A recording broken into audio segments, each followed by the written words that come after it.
My parents told me, "You're strong, you'll survive," right before they toasted to my sister's perfect family at Christmas dinner. I didn't realize they meant it literally, until I found my name forged on their debt papers. I didn't scream. I didn't beg. I drew up a contract. 24 hours later, they were signing their pride away. I'm Madeline Pierce, and this is how I stopped saving them, and saved myself instead.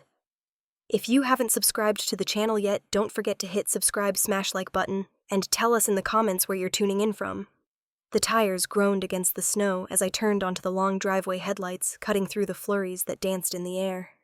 After 10 hours of driving from Seattle, the Pierce family vacation house in Aspen finally appeared, gold light spilling from its tall windows, the sound of jazz faintly reaching through the cold. The place looked like a postcard, too perfect, too polished, the kind of perfection my mother adored. Inside, I could already imagine the smell of cinnamon and the clink of champagne glasses. I parked, cut the engine, and sat for a moment with my hands on the steering wheel. "One last time," I whispered. "For Christmas, not for them." When I opened the door, the cold bit through my coat immediately. The path was lit with fairy lights, every step crunching under the weight of new snow. As I reached the door, it opened before I could knock. "Madeline." My mother's voice was high, cheerful, rehearsed. She wrapped her arms around me, the kind of hug that felt more like a formality than affection. Her perfume was sharp and expensive, exactly the same as every other year. "Hi, Mom." She stepped back, smoothing my hair as if fixing me for display. My father appeared behind her, holding a glass of bourbon. "You made good time," he said, nodding once before turning away. No hug, no warmth, just efficiency. "Good to see you too, Dad." From the living room came Clara's laugh, loud and bright like a bell. My sister always entered rooms as though they belonged to her. She came around the corner in a deep red dress, her blonde hair perfectly curled, a diamond pendant catching the light. Ethan followed behind her, one arm around her waist, the other balancing a glass of wine. "Look who finally showed up," Clara said, sweeping toward me. "Mom was worried you'd bail again. I said I'd come." I forced a smile. "And here I am." She hugged me too tightly, then leaned back to look me over. "Still the practical one," she said, eyes sliding down to my plain black dress and boots. "Always understated." I shrugged. Someone has to balance the sparkle. The dining table was set like a magazine spread. Crystal, silver little place cards in gold ink. The fire crackled. The kids ran in circles, their laughter echoing off the walls. It should have felt festive. It didn't. Dinner began with the usual small talk. My father asked about the drive, my mother about work. I gave short, polite answers. Clara dominated the table, recounting her new gym's success story, how she'd signed up a celebrity client, how the second location in Boulder was opening next month. My mother beamed at her eyes, soft adoration, unfiltered. "You should have seen her," Eleanor said proudly. "Our Clara on stage at the fitness convention, speaking in front of hundreds. I almost cried. Almost Clara teased, and everyone laughed." My father lifted his glass. "We're proud of you, honey. Truly. Family like yours always comes first." Then he looked at me casual, unthinking. "Madeline knows that. She's strong, independent, always finds her own way." The words landed like snowflakes, soft, cold, and heavy all at once. I set down my fork. "Of course," my mother added quickly, as if clarifying, "we just mean Clara's family needs more support. With the kids and this business, you're so capable on your own." Clara smirked, swirling her wine. "Cheers to my little sister, the self-sufficient one. You make the rest of us look needy." Something in me shifted, slow and certain. I looked at her, at all of them, at the polished table, gleaming under candlelight. "I know my place," I said quietly. The words slipped out calm, steady, final. For a moment, no one spoke. The only sound was the fireplace popping. My father cleared his throat. Clara's smile faltered, then she laughed a little too loudly. "Oh, come on, don't be dramatic. It's Christmas." I pushed my chair back, the legs scraping against the floor. "Exactly. And I think that's enough family spirit for me tonight. Madeline," my mother started half rising from her chair. I grabbed my coat from the back of it. "Dinner was lovely. Enjoy the rest of your holiday." The cold hit me as soon as I stepped outside, sharper than before. Snow covered the steps, the world muffled and white. Behind me, through the big window, I could see them moving again, laughing, talking, filling the space I'd vacated, as if nothing had happened. I stood there for a while, watching the light flicker against the snow. My breath fogged the air, disappearing as quickly as it formed. "This isn't home," I whispered. The house glowed warm behind me, but I felt nothing. Only the clean, honest cold of the night. Then I turned, pulled my scarf tighter, and walked toward the car, leaving a single line of footprints in the untouched snow. When I was 7, I learned that love in our house came with conditions. It was a Saturday in May, warm and sunny, the kind of day when everything smelled like grass and possibility. Clara was in her first ballet recital, wearing a white tutu that sparkled under the stage lights. My mother sat in the front row, clutching a bouquet of long-stemmed roses, her camera ready. I sat 3 rows back, holding a smaller bunch of daisies I had picked from the yard that morning, because I wanted to surprise my sister. When the recital ended, everyone crowded around Clara. Mom cried. Dad lifted her off the stage like she had just won an Olympic medal. I tried to hand her my flowers, but Mom brushed past me saying, "Careful, sweetheart, don't smudge her makeup." That night at home, the framed photo of Clara in her tutu went on the mantel. There wasn't one of me. I stood there for a while looking at her frozen smile, then went upstairs. I remember thinking that maybe next year I'd be good enough to deserve a picture too. When I was 10, I got sick the night before Clara's big talent competition. I had a fever so high I could barely see straight. Mom came into my room with her coat already on. "Honey, you'll be fine," she said, setting a glass of water on the nightstand. "You're tough, right? Clara's been practicing for months." She kissed my forehead and left. I remember watching the headlights fade down the street through my window, listening to the house creak in the wind, trying not to cry, because I didn't want to prove her wrong. By 16, the pattern wasn't even a secret anymore. Clara turned 19 that summer, and my parents threw her a backyard party, neighbors and all. They surprised her with a used red Jeep, polished, decorated with ribbons, everyone cheering. When I turned 16 3 years later, I came home from my part-time job at the grocery store to find a small cake on the counter. "Sorry, kiddo," my dad said, flipping through receipts. "Tough year. At least you've got your own job now, right? Buy yourself something nice." The candles were bent reused from another birthday. I smiled anyway. I was good at smiling by then. The older I got, the clearer it became that Clara's world revolved around attention, while mine revolved around endurance. She was their pride, their promise, their picture-perfect daughter. I was the one who could handle things. And the thing about being the strong one is no one checks if you're okay. There's a photo that lives in my memory. The day I graduated high school. It was pouring, and I stood outside the auditorium in my soaked gown, holding my diploma, watching families pose under umbrellas. My parents weren't there. They were in California for Clara's sports awards ceremony. A classmate's mom offered to take a photo of me. I smiled, but my lips shook from the rain. I kept that picture for years. It was proof that I existed. After graduation, I went to a community college in Denver. Tuition wasn't cheap, but Mom and Dad had said they'd help. "We set up a fund for you," Dad told me, just like we did for Clara. That sounded fair. For a while, I believed it. In 2008, I needed to pay my next semester's fees, and tried to access the account. The balance was almost empty. I thought it was a mistake called the bank, and they told me a withdrawal had been made 3 months earlier. When I asked my mother, she said, "Oh, that. We used some of it for Clara's Europe trip. It was such a great opportunity for her. You can take out a small loan, right? You're good with numbers." I didn't argue. I remember sitting on my bed in that tiny apartment, staring at the withdrawal slip. I wasn't angry, not really. Anger felt too big for something that had already been happening all my life. I just felt hollow, like someone had quietly erased me from the family ledger. That night, I found the old photo from high school, the one of me standing alone in the rain. Behind it was another picture taken that same year of Clara smiling between our parents. All 3 of them dressed up, arms around each other. I'd tucked it away years earlier, telling myself it didn't matter. But seeing it again, I couldn't stop looking at how proud they all looked, how certain they seemed that this was what family was supposed to be. I lit a candle on my nightstand and held the photo over the flame. It curled slowly, the paper turning brown, then black, the image dissolving. The smoke rose in a thin line, twisting before it vanished into the dark. I watched until the last piece crumbled into ash. The room smelled faintly of burnt paper and something else.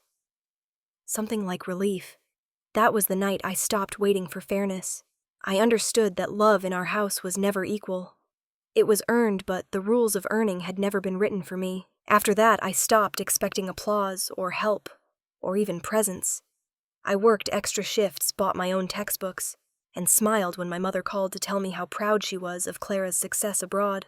I smiled, said, "That's great," and hung up before she could ask how I was doing. People say you grow up when you realize your parents are human.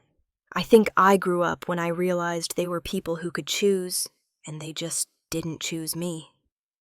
Years later, when someone at work mentioned their parents helping with tuition, I said nothing. I just nodded and changed the subject. But sometimes when I walk past a family taking pictures outside a school or a theater, I still remember the rain, the camera flash, the sound of other people's names being called. Never mine.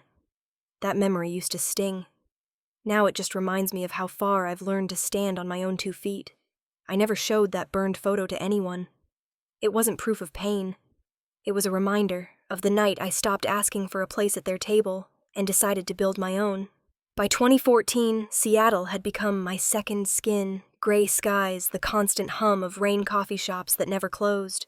I lived in a studio apartment off Fremont Avenue, small enough that if I stretched out on my bed, I could touch the kitchen counter with my foot.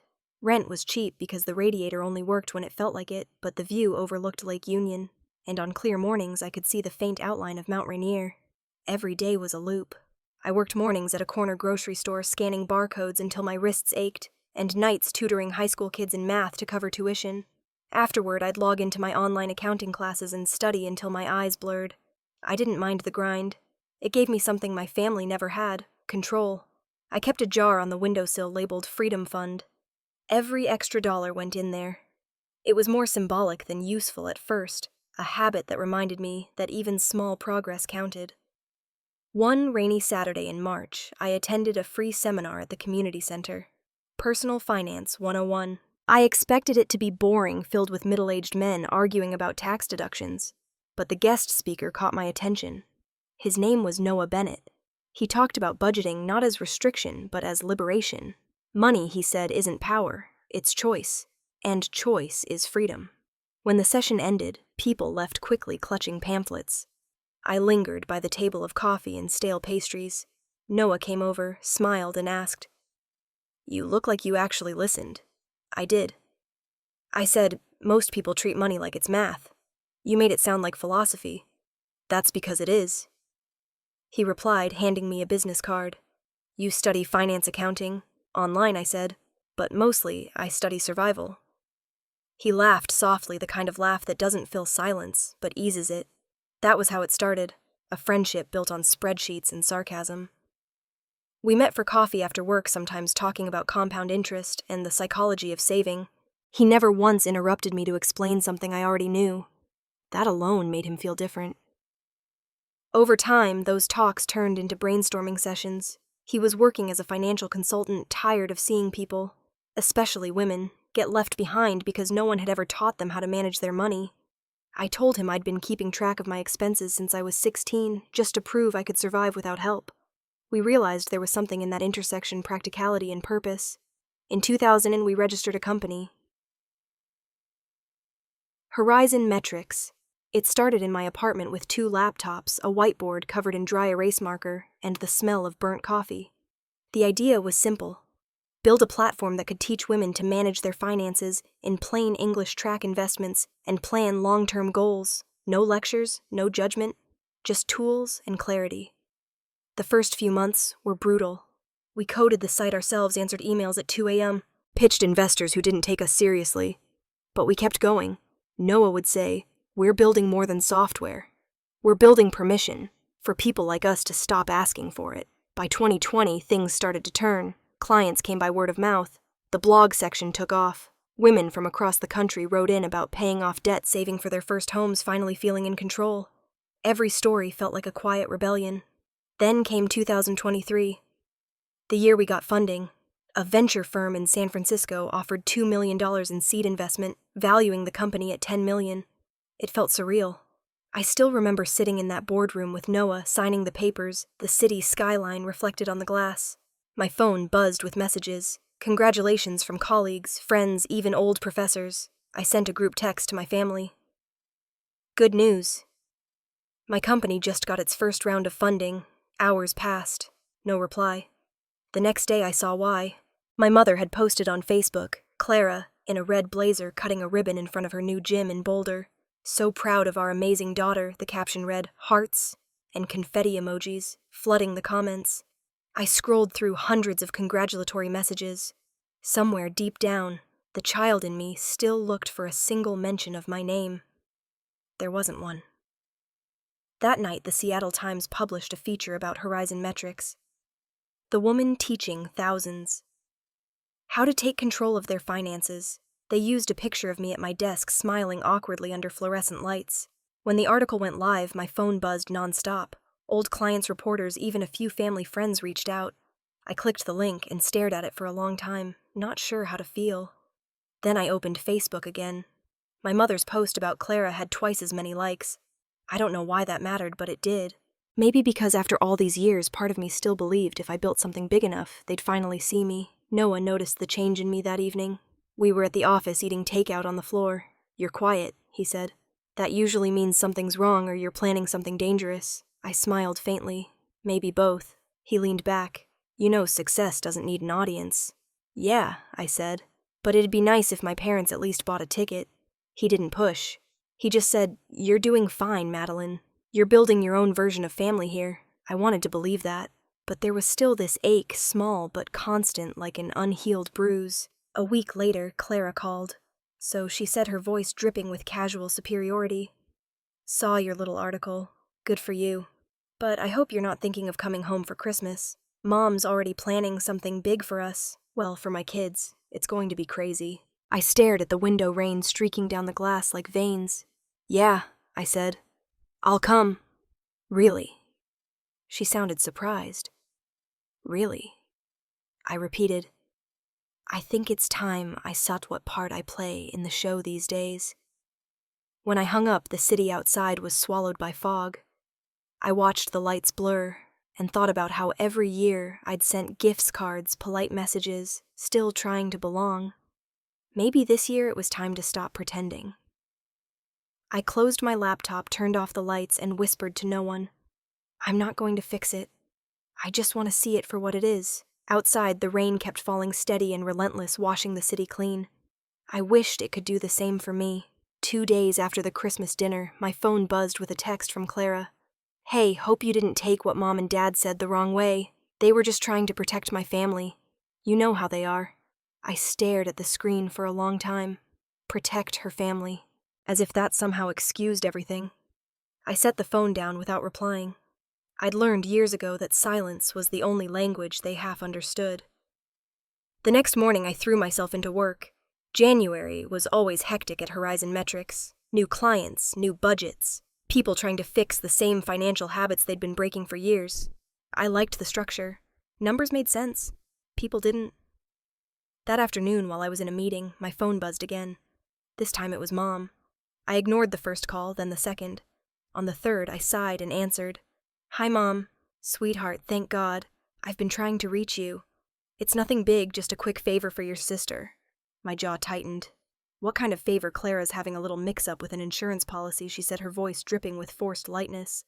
"You're listed as a co-signer, so they just need your signature to clear things up. No big deal." "Wait, what?" "Oh, it's just a formality, honey," she rushed on. "Something about the gym's liability coverage. She probably used your name as a backup contact. Nothing serious. Can you sign it today?" "She's a wreck over it." I leaned back in my chair, staring at the ceiling. "Send me the file first." There was a pause. "Well, I'm not sure she can." "Send it." I repeated, my tone flat. An hour later, an email popped up. Subject line, simple form, need ASAP. Attached was a PDF. I clicked it open. My name was there. Madeline Pierce, typed neatly under co-guarantor. My signature was already there too, flowing and practiced. Except it wasn't mine. A cold wave crawled up my spine. The date, September 14th, 2021. The policy, a $1.2 million business liability insurance for Pureform Fitness LLC, Clara's gym. I zoomed in on the digital signature. It was a decent forgery. The kind of thing you could only do if you'd seen my handwriting up close. Which of course she had. My phone rang again. Clara. I answered without speaking. "Hey," she started too brightly. "So I'm guessing you saw the email. Listen, it's totally fine. I just used your name as a placeholder when we were doing the paperwork because the insurance guy said we needed another guarantor, and Mom said you wouldn't mind. I was going to tell you. When I asked," she hesitated. "When it came up, which is now, I guess, Clara. You forged my signature. Mad, please. Don't make this a thing. The business is doing great. The policy's never even been touched. They just need a confirmation for their records. It's harmless. Harmless. My voice cracked like glass. If something happens at that gym, if someone gets hurt or sues you, I'm legally tied to it. Do you understand that? You're overreacting, she said quickly. You've always been so dramatic about stuff like this. I laughed, short and humorless. Dramatic. You committed fraud, Clara. Oh, come on. It's not like I took money from you. You have more than enough. You can't even pretend this matters to you financially. It's not about money. Then what is it about? She snapped. You've always been jealous. Admit it. You can't stand that Mom and Dad actually care about my life. You think I'm the problem. You're the one who left. You're the one who built your own perfect little empire and acts like you're above all of us. My pulse hammered in my ears. You used my name. You used me. Again. On the other end, silence. Then, in a smaller voice, she said, Please just sign the confirmation, Mad. I'm begging you. The auditors are coming next week, and if this doesn't clear, I could lose everything. If you forged my name once, I said slowly. You can handle the consequences yourself. Don't do this to me. I took a deep breath, steadying my voice. I didn't do anything to you, Clara. You did this. I hung up before she could answer. For a few seconds, I sat there staring at my reflection in the dark laptop screen. My heart was beating so hard it hurt. Then I stood, walked to my desk, and opened a new email. Paul, I typed. Need you to review an insurance policy I was apparently attached to without consent. Possible fraud. Sending documents now. I attached the PDF, hit send, and closed my laptop. The apartment was silent except for the rain hitting the windows. I stepped out onto the balcony barefoot, letting the cold air sting my skin. The city below was slick with water lights blurred into a million tiny mirrors. For a long time I just stood there, rain soaking through my hair, my shirt clinging to my back. I'd spent years convincing myself that peace came from keeping quiet, that if I stayed calm, stayed out of the way, things would eventually balance themselves. But that night, staring out at the soaked streets, I understood something I'd never dared to before. Silence isn't peace. Sometimes silence is complicity. I went back inside, grabbed a towel, and sat by the window watching the storm roll in. Somewhere out there, my family was probably sitting around the same table, telling themselves they'd done nothing wrong. For the first time in my life, I didn't believe them. A week later, the email from Paul Granger arrived, with the subject line, Findings, Urgent Review. I was in my office at Horizon Metrics, the rain tapping against the tall windows, like it was keeping time. The rest of the team had already left for the day. Only the hum of the computer filled the room. I opened the file. The first page was clean clinical, Pierce Family Holdings, summary of liabilities. Total debt, $1.4 million. I scrolled down slowly, my eyes tracing the lines of numbers, as if they were a language I no longer wanted to understand. Robert and Eleanor Pierce. Primary loan, $800,000. Collateral cabin in Estes Park, Colorado. Clara and Ethan Jensen. Secondary business loan, $600,000. Purpose, expansion of Pure Form Fitness, LLC. Status, delinquent. 2 years of unpaid property and business taxes. Pending audit. At the bottom, a note from Paul IRS may open investigation if payments not rectified within the quarter. I leaned back the chair, creaking softly. The screen's glow made my reflection look foreign. Tired eyes, set jaw, a woman too used to cleaning up other people's disasters.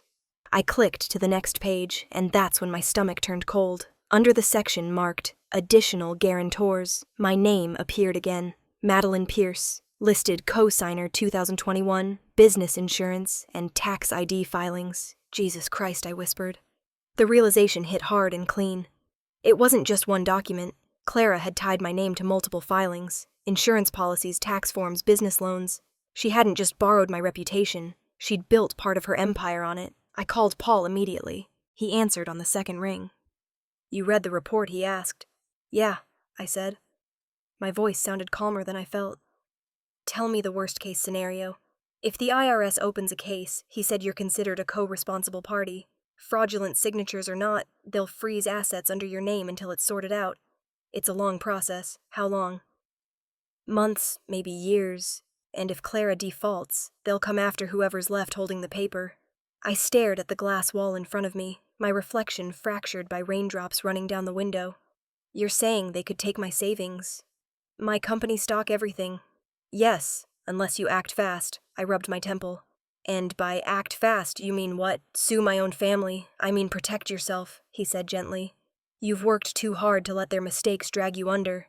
You have every right to separate your liability legally. For a long time, neither of us spoke. The city outside flickered in streaks of white and gold blurred by the rain. Finally, I said, I'll handle it. When I hung up, the silence in the office felt heavier than the noise of any storm. I turned back to the computer, opened a new spreadsheet, and began to log each item from Paul's report line by line. Loan amounts, dates, lender details, tax penalties. My fingers moved on autopilot, the rhythm mechanical. At the top of the page, I typed Pierce family debts. For reference only. Halfway through, I stopped typing. I realized I wasn't doing this for reference. I was documenting evidence. The fluorescent lights buzzed overhead. My coffee had gone cold hours ago. My hand cramped from writing. Still, I kept going. Somewhere between the figures and the legal jargon, clarity settled in. They hadn't dragged me into this by accident. They'd chosen me because I was the only one who looked clean on paper. No debt, no scandal, a solid credit history, and a company that screamed stability. I whispered to the empty room. They need me because I'm safe. I sat there for a moment, letting the truth burn through the last bit of denial I'd been clinging to. They didn't need me because they loved me. They needed me because I was useful, because my name meant protection, because I'd spent my life making sure they'd never have to face consequences. I minimized the spreadsheet and opened my travel app. A flight to Denver, one-way Friday morning. I booked it without thinking twice. Then I reached for a notepad and wrote a list of what to take: passport files, Paul's report, laptop, pen. That was it. No clothes, no gifts, no pretense. Just the things I'd need for war. I sat back and looked around the office. The logo of Horizon Metrics glowed faintly on the glass wall. 3 rising lines meant to symbolize growth, progress, stability. I'd designed it myself. Funny how those words had never applied to my own family. My phone buzzed on the desk. A text from Mom. Hope you're doing well, sweetheart. Claire's under so much stress lately. Maybe you can call her. You've always been the calm one. I laughed softly, the kind of laugh that has no humor, only fatigue. I didn't reply. Instead, I closed the office door behind me and stepped into the hallway. The city smelled like rain and electricity. The elevators were empty. My reflection followed me in the mirrored walls, looking steady, unreadable. As I drove home, the windshield wipers kept time with my heartbeat. I thought of the years I'd spent believing I had escaped them, that building my own life meant I was free. But freedom wasn't just leaving. It was refusing to be pulled back in. By the time I parked in front of my building, I'd made up my mind. I would go back to Denver, not to fix anything, not to save them, to confront them, to end the story before it swallowed me again. When I walked upstairs to my apartment, the rain had stopped. The air was cold and sharp, the kind of night that makes you feel awake in your bones. I set the printed report on the kitchen counter and laid my pen across it like a signature waiting for meaning. It wasn't much of a weapon, but it was all I needed. The morning I drove back into Denver, the city was half buried under snow. The streets were slick and quiet, the kind of cold that numbed through every layer. My parents' neighborhood looked almost exactly as it had when I was a kid. Rows of tidy houses, mailboxes dusted white, a stillness that felt staged. Their house sat at the end of the cul-de-sac, the same cream siding, the same front porch light always left on.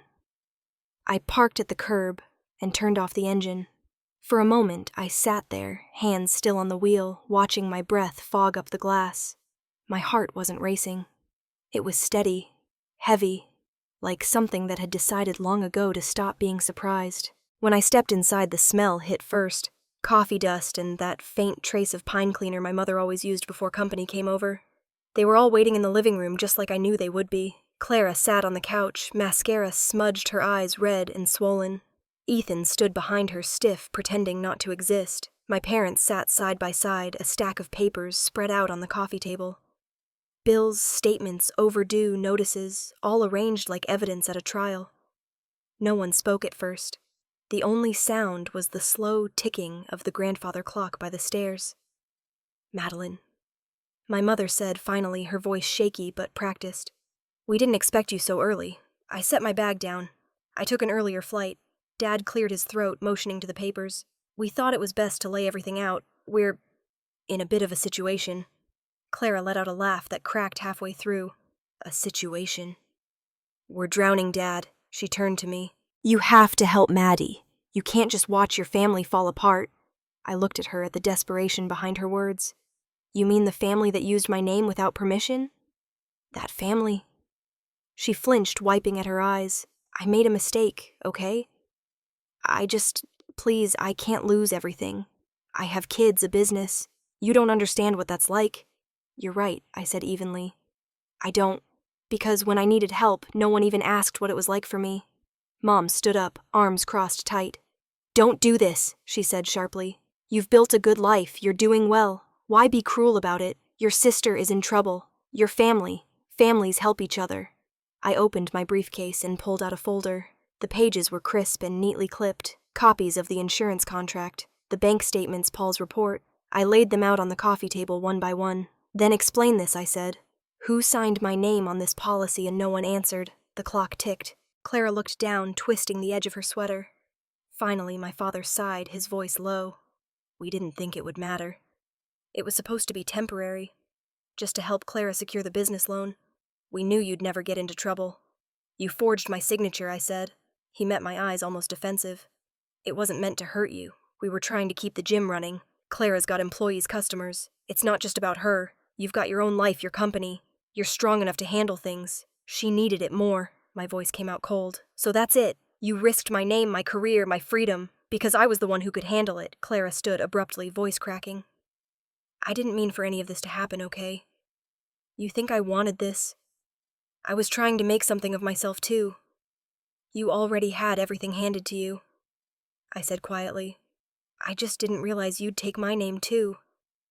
She pressed her hands to her face, sobbing now.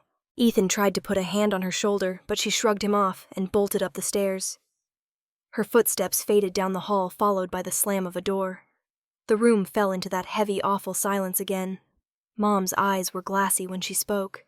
"You can't just walk away from us. Not now. We made mistakes, fine. But you're our daughter. You can't turn your back on your own family." I put the folder back into my bag, fastening the clasp slowly. "I'm not turning my back," I said. "I'm just refusing to be your safety net. Madeline, Mom."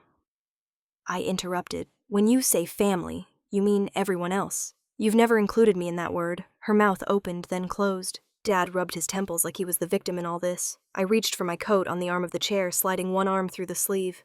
"You know, I said, buttoning it slowly for years. I thought maybe I was the problem. That if I worked harder, was nicer, quieter, you'd see me. But I get it now. I was never meant to be seen. I was meant to be useful." I walked toward the door. "Madeline." "Please," Mom called after me. "If you leave now, I don't know if we can fix this." I turned back, hand on the doorknob. "You can't fix what you never thought was broken." The air outside hit me like glass. Sharp, freezing, honest. Snow had started to fall again, soft flakes clinging to my hair and coat. The street was empty, the sky a pale gray that seemed to stretch forever. Behind me, through the frosted window, I could see my mother sink into the couch, my father staring at the papers like they'd betrayed him. Inside that house, everything looked warm and familiar. From where I stood, it was just another stage set collapsing under its own weight. I pulled the door shut. The latch clicked final and clean, the sound echoing in the still morning air. That was the moment I stopped being the good daughter. The moment I stopped pretending their comfort was my responsibility. I walked down the front steps, snow crunching under my boots, and kept walking until their house disappeared behind me, swallowed by the white. The week after Denver felt like waking up from anesthesia. Everything was sharp, too bright, and strangely quiet. I threw myself into work. Horizon Metrics was humming the office, full of the steady sounds of clicking keyboards and rain against the windows. From my desk, Seattle looked drenched in silver light, the kind that blurred everything into reflection. I spread the stack of papers across the table, bank letters, IRS, warnings, insurance filings, mortgage statements, the evidence of every lie they had wrapped in family loyalty. Noah sat across from me, his laptop open, watching in silence as I arranged the documents in neat rows. He finally said, "You've been staring at that spreadsheet for an hour." "I'm not staring," I said. I'm deciding where to start. Start with what? With how to make them own this. He leaned back, arms folded. You mean financially or emotionally?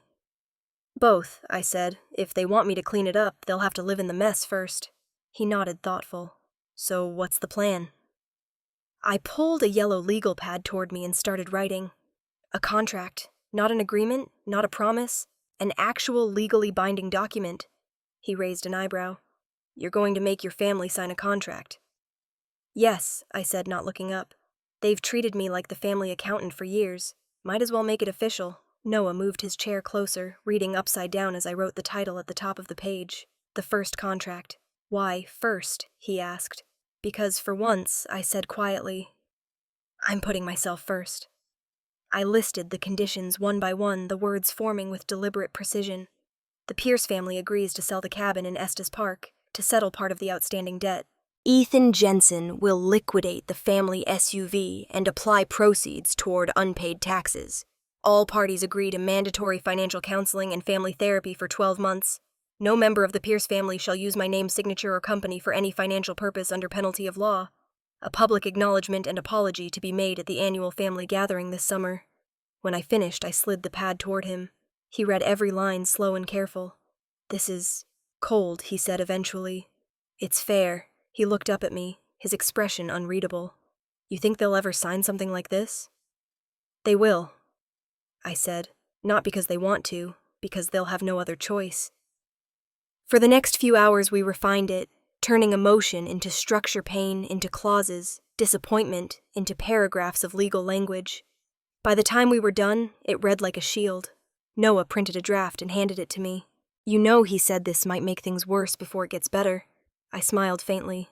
The fire didn't start with me, Noah. I'm just refusing to let it burn me down. He didn't argue.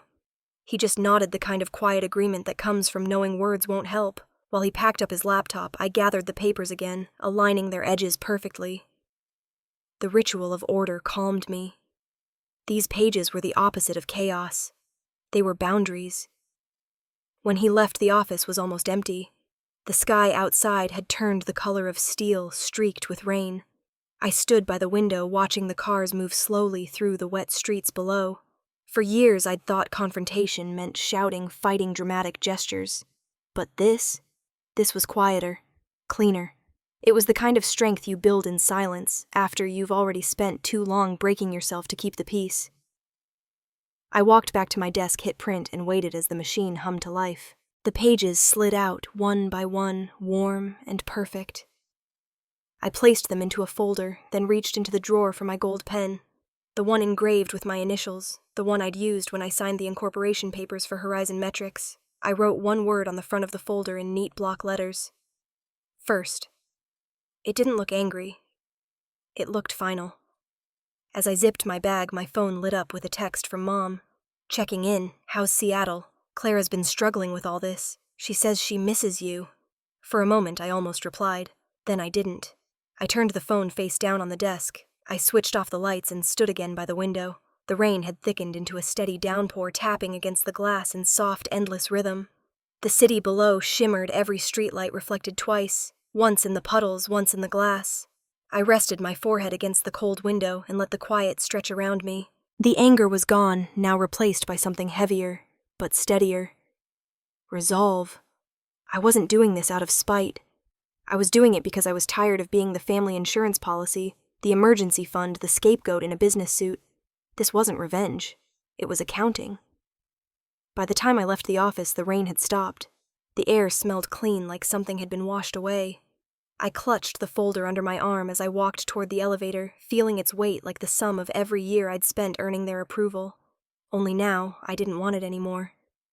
When the elevator doors closed, I saw my reflection in the brushed metal, a little older, a little harder, but still standing. For the first time, I didn't feel like I was walking into battle. I felt like I was walking toward balance. The air in Denver was thinner than I remembered, sharp enough to sting my lungs when we stepped off the plane. The cold clung to everything. The cars, the sky, the edges of my thoughts. Noah didn't speak much on the drive from the airport. Neither did I. The silence between us wasn't uncomfortable. It was focused, like two people walking into a courtroom already knowing the verdict. When we pulled up to my parents' house, the driveway was lined with dirty snowbanks. The porch light was still on even in daylight. Old habits die hard. Robert opened the door before I knocked. He looked older than he had at Christmas, gray, deeper in his hair, shoulders hunched. "You made it," he said, forcing a smile. His voice had that brittle edge people get when they know bad news is about to follow them into the room. Inside, the heat was stifling. My mother sat on the couch with Clara beside her. The coffee table was covered in papers again, bank notices, IRS letters, printed emails, half-empty mugs of coffee. The smell of anxiety lingered like burnt toast. Clara's eyes flicked to the leather folder in my hand. "You brought something," she said. I did. Noah stood quietly behind me as I crossed the room. I set the folder down in the center of the table, the word "first" printed in gold letters across the front. "What's this?" my mother asked. "The terms," I said. "The only way I'll help." Robert frowned. "Terms, Madeline, this isn't a business transaction." "It is now," I said evenly. "And it's the last one I'll ever make with you." Eleanor hesitated, then reached for the folder. Her hands trembled as she opened it. Her eyes moved across the first page, lips tightening as she read. When she reached the clause labeled "Public Apology," the color drained from her face. "You can't be serious," she whispered. "You want us to humiliate ourselves in front of the entire family." "I want accountability," I said. "Call it whatever you need to sleep at night." Robert's expression hardened. "You're turning us into clients." "No," I said, meeting his gaze. "I'm treating you fairly. Something this family has never managed to do." Clara gave a low, bitter laugh. "Oh, please. You think you're the savior now? You think waiving your little contract makes you better than us?" I didn't rise to it. I'd learned long ago that her anger was just noise meant to cover fear. "No one's better than anyone," I said calmly. "But I'm done pretending we're equals when you've been writing checks in my name." Clara crossed her arms, leaning back against the couch. "You really think I'm going to sign this? You think I need your charity?" "This isn't charity," I said. "It's a chance to act like adults." "Adults," she repeated, laughing again, higher this time, like something inside her had snapped. "You walked out on this family years ago, Maddie. Don't pretend you're the moral compass now." I looked at her. Really looked at her. The anger, the panic, the exhaustion sitting just beneath it all. "I didn't walk out," I said quietly. "You all just stopped noticing when I left." Noah shifted behind me, hands in his pockets, saying nothing but watching everything. My mother rubbed her temples. "We're family," she said softly. This isn't how families fix things." I exhaled slowly. Maybe not, but it's how they stop repeating them. For a moment, no one spoke. The only sound was the radiator hissing in the corner, the steady drip of melting snow from the roof outside. Robert finally broke the silence. "And what if we don't agree? What if we refuse to sign your ultimatum?" I picked up the folder again, sliding it back into my bag. "Then I'll let the IRS handle it. They're better at collecting debts than I am." "You wouldn't do that," my mother said quickly, voice rising. "You wouldn't destroy your own family." "Destroy," I repeated. "I didn't make the loans. I didn't forge the signatures. You did that all on your own." Eleanor's mouth opened, but no sound came out. Clara stood abruptly, her chair scraping the floor. "You love this, don't you? Sitting there all calm and righteous while we fall apart. You've been waiting for this moment your whole life. I've been waiting for you to stop taking advantage of me," I said, my tone steady. But I guess that was too much to ask. Her eyes shimmered with tears, but she turned away before they could fall. I slung my bag over my shoulder. "You have 24 hours, I said, looking at all three of them. "If you sign, I'll help clean up what can be saved. If you don't, you'll deal with the government on your own." Robert stepped forward, voice cracking. "Madeline, you can't give us deadlines like we're strangers." I met his gaze. "You made me one." The words hung there between us, cold and unmovable. I turned toward the door. Noah followed, pausing only long enough to nod politely at my parents. "Think about it," I said over my shoulder. "But don't take too long. The IRS won't." As we stepped into the freezing air, the door clicked shut behind us. The sound echoed down the quiet street like a gavel. We walked in silence to the car. My breath came out in clouds, merging with the exhaust as Noah started the engine. "You okay?" he asked softly. "I don't know," I said, staring out the window. The house was already fading in the side mirror, a shrinking memory framed in white. But I think I finally said everything I needed to.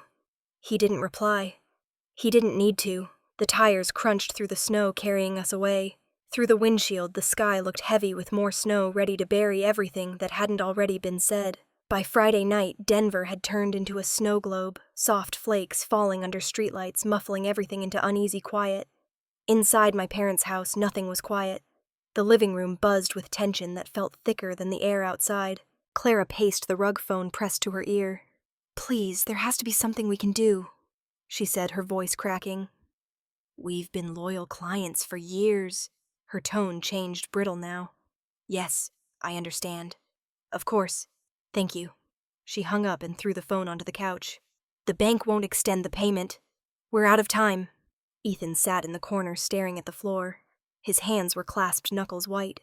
My mother sat at the coffee table, both hands wrapped around a cup of tea she hadn't touched. It had gone cold. The steam was long gone, leaving a gray circle of liquid that trembled every time her hands shook.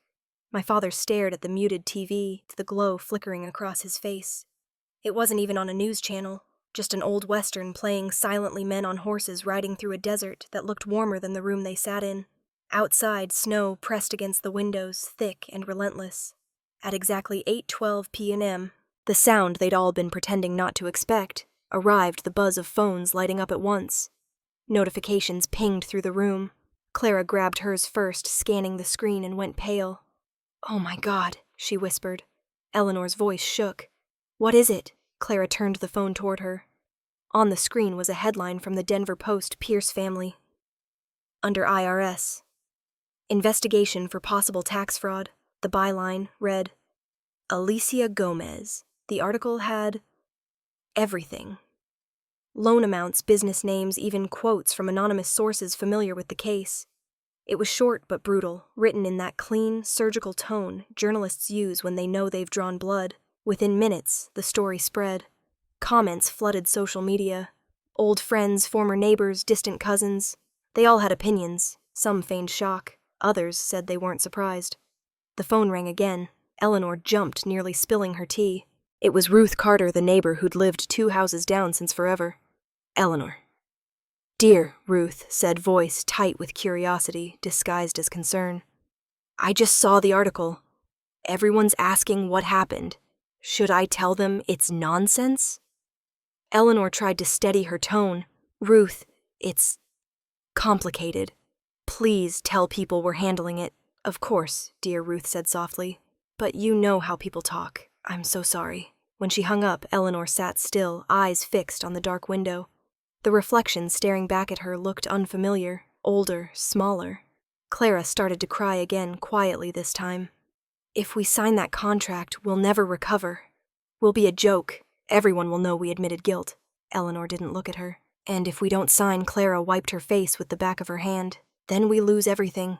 Robert finally spoke, voice low and worn. "We already have." No one answered. The clock ticked toward midnight, each second stretching longer than the last. By 1 a.m., the house had gone dim except for the kitchen light spilling down the hallway. Eleanor sat alone on the couch, her phone face down beside her. Clara had gone upstairs, Ethan following silently behind her. Robert had dozed off in his chair, a blanket thrown over his legs, his chest rising and falling in shallow breaths. The silence was heavy enough to hurt. Eleanor picked up her phone, hesitated, then scrolled to my name. Her thumb hovered over the screen before she pressed call. I answered on the second ring. "Mom."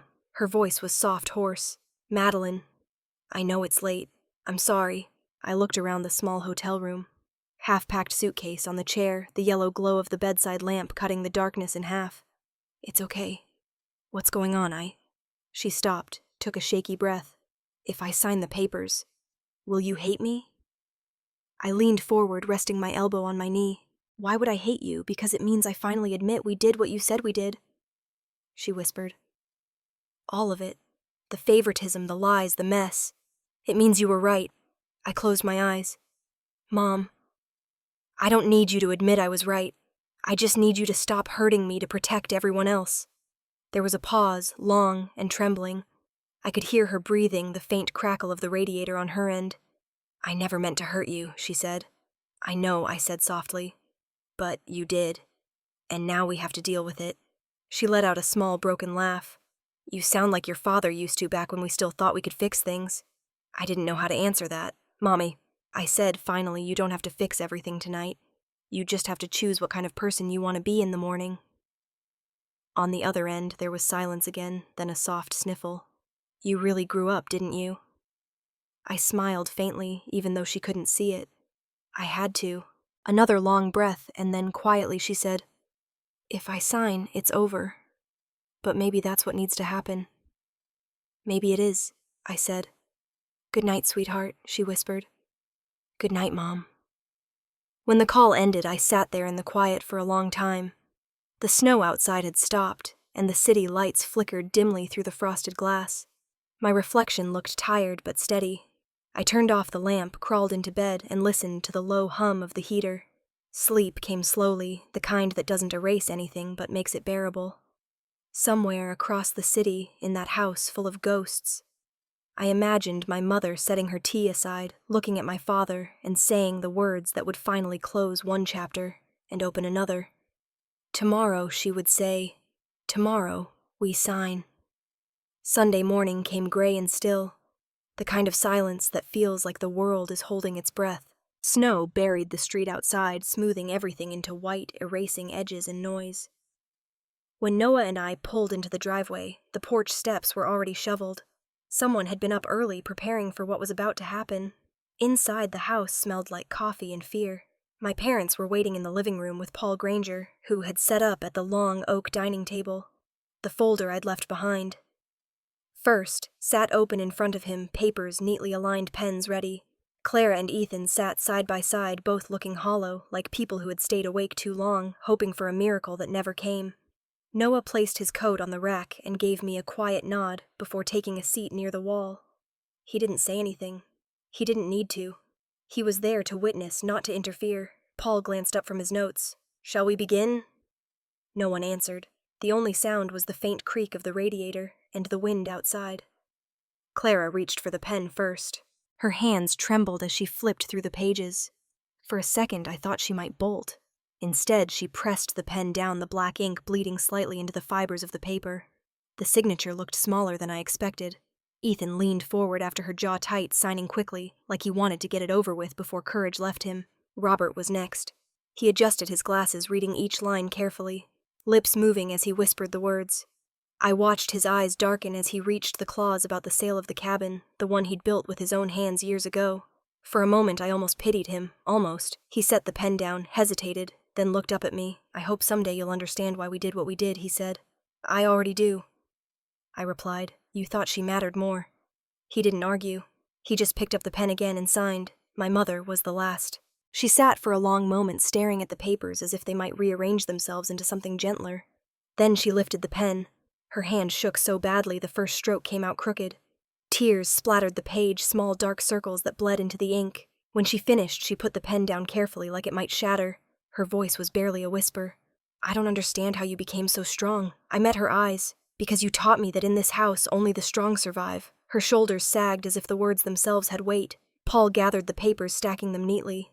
The sound of each page being aligned was painfully loud in the silence. He slid the final set into a brown envelope, sealed it, and stamped it.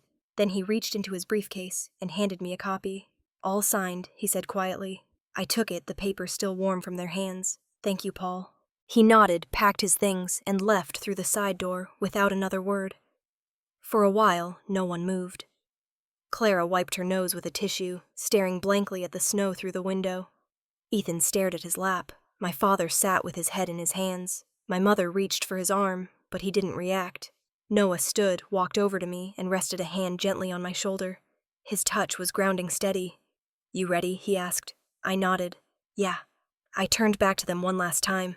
"This isn't about punishment," I said. "It's about boundaries. You broke them for years. I'm just rebuilding mine." Clara's voice was barely audible. "What happens now?" "Now," I said, "you start over. And so do I." I walked toward the door, pulling on my gloves. The air that rushed in when I opened it was freezing, but it felt cleaner than anything inside that house. As I stepped out, my mother called softly, "Madeline." I looked back. She was standing by the table, the morning light catching the tear tracks on her cheeks. "I hope someday you'll forgive us." I held her gaze. "Maybe, when you stop asking me to forget." Her mouth quivered, but she didn't speak. Outside, the snow was blindingly white. It crunched beneath my boots as I made my way down the walkway. Behind me, the The sound of quiet crying drifted through the doorway before it closed again, sealing them back inside their own silence. The cold stung my face, but it felt honest, like something that didn't pretend to be warm. Noah caught up to me at the car. "You okay?" I exhaled, watching my breath turn to smoke. "I think so. For the first time, maybe." He opened the passenger door for me, and as I slid in, I looked back one last time. Through the window, I could see the faint shape of my mother still standing in the same place, hand on the table, head bowed. The house looked smaller somehow, the way old memories do once you stop living in them. As Noah started the engine, sunlight broke through the clouds, glinting off the snow so brightly it hurt my eyes. I turned toward it anyway, when the tires crunched over the frozen driveway and the house disappeared behind us. I realized something that had never crossed my mind before. I hadn't lost my family that morning. I'd just stopped being their lifeline. The sound of the engine, the snow, and the quiet hum of the road became one steady rhythm. And for the first time in years, it felt like peace. By April, the snow had melted into thin gray puddles along the sidewalks, leaving Denver smelling faintly of damp earth and new beginnings. The world looked softer, cleaner. My family's world, though, had been stripped down to the studs. The cabin in Estes Park was gone. The for sale sign that had hung crookedly for weeks now bore a bright red sticker sold. I drove past it once on my way back from a client meeting just to see it one last time. The windows were boarded, the driveway empty. I remembered summers there. Clara and I running through the trees, my father grilling burgers, my mother humming old songs while packing picnic baskets. It all looked smaller now, like a set from a show that had been canceled mid-season. The gym. Clara's pride and proof was shuttered too. The glossy posters of smiling clients had been torn down. Through the window, I saw her inside one afternoon, hair tied back, wiping down machines with slow, careful movements. No music, no trainers, just silence. She didn't see me watching from across the street, and for once I didn't feel anger. Only the kind of quiet sadness that comes after a storm when you realize what's left standing. IRS paperwork filled my inbox for weeks. I worked with Paul to finalize their repayment plan. The numbers weren't pretty, but they were survivable. The only reason the agency agreed to a settlement at all was because the documents were spotless. Accurate, thorough, honest. The kind of order I'd spent my life creating for everyone but myself. My parents had sold their house and moved into a small apartment near downtown Denver. 2 bedrooms, 1 balcony overlooking a parking lot. My father sent a photo once. Eleanor standing by the window with a cup of tea, the skyline faint in the distance. There was something oddly peaceful in that picture. Humility suited them better than luxury ever had. One Saturday, my mother called. "We're doing our first therapy session this week," she said. "Would you come?" I hesitated. "Why?" "Because you were part of what broke," she said softly. "You should be part of what heals." So I went. The office smelled of lavender and old books. The therapist, a calm woman named Dr. Miller, sat between us like a referee who'd seen every kind of fight before. My mother sat across from me, her posture smaller than I'd ever seen it. My father was quiet, listening more than speaking. When it was her turn, Eleanor's voice was almost a whisper. "I used to think keeping up appearances was the same as keeping us safe. I see now they're not the same thing." She looked down at her hands, then back up at me. "I'm not afraid of losing face anymore, Madeline. I'm just afraid of losing you." I didn't know what to say. For a moment, all the words I'd rehearsed, the sharp ones, the bitter ones, just fell away. I smiled barely, not out of forgiveness, but out of understanding. "You're not losing me, Mom," I said quietly. "You're just meeting me for the first time." She nodded, tears spilling over. The next morning, my phone buzzed with an alert from the Denver Post. I was tagged in an article. The headline read, "Madeline Pierce, the daughter who sued her parents for justice." The story had pulled every public record from the case filings. My name was there, my company, the contract, everything. Within hours, it was everywhere. Some called me brave. Others called me cruel. Twitter, or whatever it was calling itself now, was split down the middle. Hashtag Pierce family trended for a full day. Corporate snake, one comment said. Hero, another. Who does that to their own family? She did what we all wish we could do. I stopped reading after the first hour. That night, Noah and I sat on the balcony of my apartment in Seattle, a blanket wrapped around us as the rain tapped on the railing. He scrolled through the headlines, then turned to me. You okay? I nodded, sipping my tea. They'll talk until something shinier comes along. He studied me for a moment. Do you ever regret it? I looked out at the skyline. Gray, steady, endless. No. Justice isn't about who understands it. It's about what's right. He smiled faintly. That sounds like something you'd put on a company mug. I laughed, soft and tired. Maybe I should. When the laughter faded, I said I thought I wanted them to hurt. The way I did. But watching them take responsibility, it didn't feel like revenge. It felt like closure. He nodded, pulling me a little closer. A week later, an envelope arrived at my office. Handwritten, postmarked from Denver.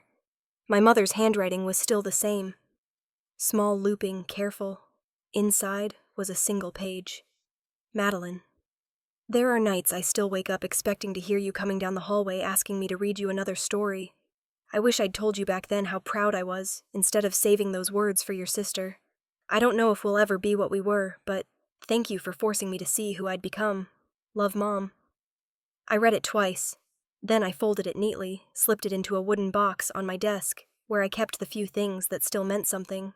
A photograph from college, the first Horizon Metrics prototype sketch, a plane ticket to nowhere I'd never used. When I closed the lid, it didn't feel like an ending. It felt like balance. For the first time in my life, every debt, financial, emotional, invisible, had been acknowledged, maybe not repaid, but recognized. And sometimes, that's the only justice we ever get. Outside, the rain had stopped. The city lights shimmered on the wet pavement like broken glass pieced back together. I leaned back in my chair, exhaling slowly.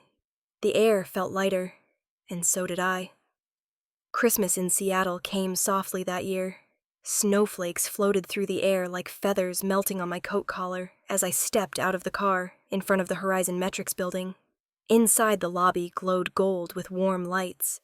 A massive Christmas tree stood near the glass wall covered in white ornaments and silver ribbons. The sign beside it read, "Welcome to the First Step Foundation.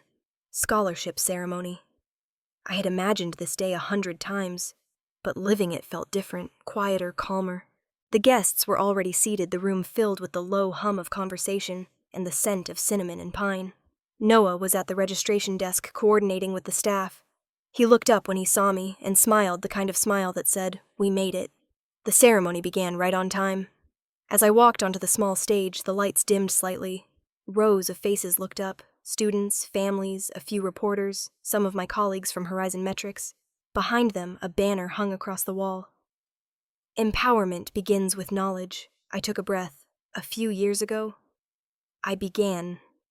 I thought independence meant being untouchable. I worked hard, built walls, and told myself that strength meant not needing anyone. I paused, scanning the audience. But strength isn't silence. It's choosing yourself when no one else will. It's deciding that you don't need permission to start again. A few heads nodded. Someone in the front row wiped away a tear. Tonight, this foundation gives its first scholarship to women who've been told they're too late, too lost, or too small to start over. I want them to know they can. Sometimes you have to step out of the line you were born into to find your own place in the world. The room was still for a moment before the applause started, soft at first, then swelling. I smiled, not because I needed their approval, but because the words finally felt real. After the event, I lingered in the empty lobby, the tree lights reflected in the glass turning the city outside into 1,000 tiny stars. My phone buzzed in my hand. A message from Mom. "Merry Christmas. I'm proud of you. No punctuation, no long explanations. Just that." I stared at the screen for a long moment. There was no anger in me anymore, no ache, just a quiet kind of peace. I typed back 2 words. "Thank you," then locked the phone and slipped it into my pocket. Noah appeared beside me holding 2 cups of coffee. "You disappeared," he said, handing me one. "Just taking it in." He followed my gaze to the window.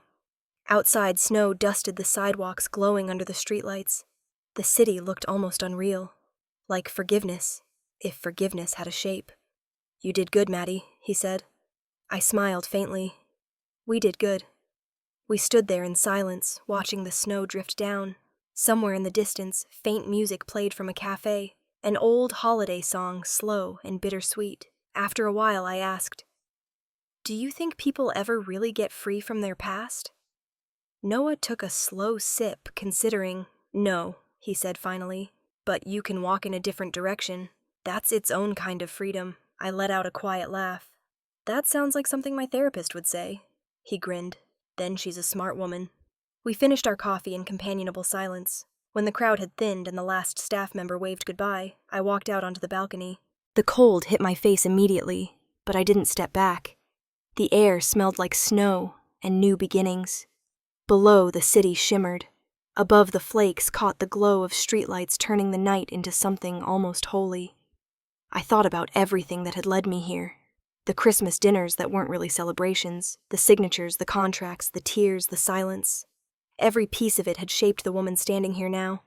They once told me I'd always be last, and for a long time I believed them, believing it was the only way to survive.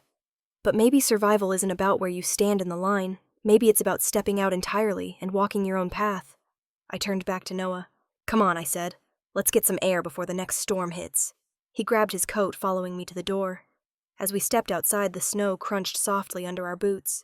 The night was alive with light, reflections bouncing off windows, trees, and the wet pavement. For a moment, I just stood there breathing it in. The cold, the quiet, the peace. If you've ever been dismissed or made to feel small in your own family, remember this. Silence doesn't mean surrender. Sometimes it's the loudest way to choose yourself first. I pulled my scarf tighter around my neck, looked once more at the city that had become my home, and smiled. A year ago, I'd walked out into the snow alone. This time I walked forward, free, steady, and exactly where I was meant to be.